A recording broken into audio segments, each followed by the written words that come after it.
ভাইয়া ডানা মাছ গেছে হিট দিয়েন না।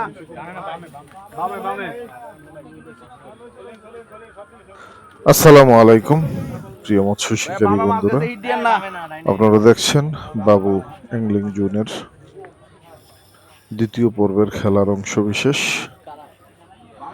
আপনারা দেখছেন যে আমাদের মাচার 2 মাচা পরে অর্থাৎ 14 নম্বর মাচার একটা মাছ নিয়ন্ত্রণ চলছে। এই মাছটা চলে এসেছে আমাদের মাচার পশ্চিম দিকে। আপনারা দেখছেন যে মাছটা কিভাবে নিয়ন্ত্রণ করা হচ্ছে।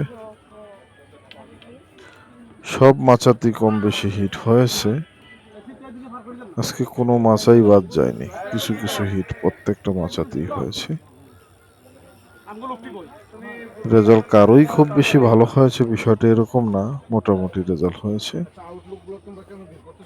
তবে সবাই কম বেশি কিছু মাছ পেয়েছে, এমনটা হয় না যে নীল যাওয়ার মতো কারোই এরকম অবস্থা হয় নাই। দেখা যাক উনি মাছটা কিভাবে নিয়ন্ত্রণ করছে। চেষ্টা করছে মাছটাকে কাছে নিয়ে আসার জন্য। আপনারা দেখতে থাকুন। দুঃখিত, মাছটি কেটে গেছে। এদিকে আরেকটা মাছ হিট হয়েছে আমাদের 11 নম্বর মাছায়। আপনারা দেখছেন যে উনি মাছটাকে কিভাবে নিয়ন্ত্রণ করছে। দেখতে থাকুন। অবশ্য কম্পিটিশন খেলায় সবসময় যেরকমটা হয়ে থাকে, এক মাছে মাছ হিট হইলে মোটামুটি যেদিকে যায় ওদিকে সব ধরনের মাছের বসিগুলো পেসপুস লেগে যায়। এখানেও তার ব্যতিক্রম কিছু হচ্ছে না। দেখতে থাকুন ভিডিওটি, মাছটা শেষ পর্যন্ত নেটিং করা যায় কিনা, নেটিং করতে পারেন কিনা সে পর্যন্ত অপেক্ষা করুন।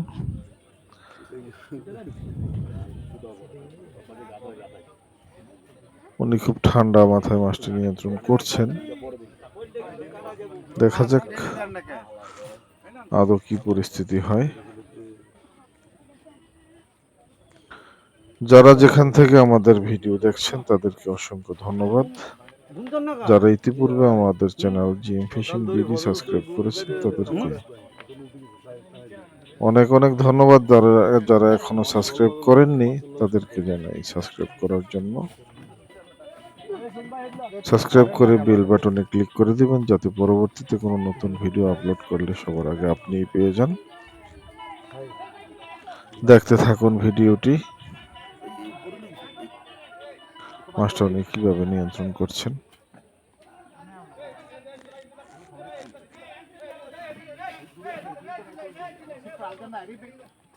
ভিডিওটি ভালো লাগলে অবশ্যই লাইক কমেন্ট শেয়ার করে আমাদের পাশে থাকবেন। দেখা হবে পরবর্তী কোনো ভিডিওতে।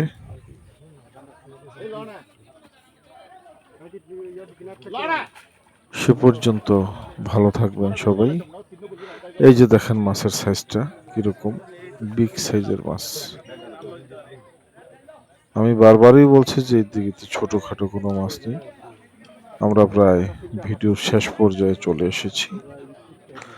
ভালো থাকবেন সবাই, আল্লাহ হাফিজ।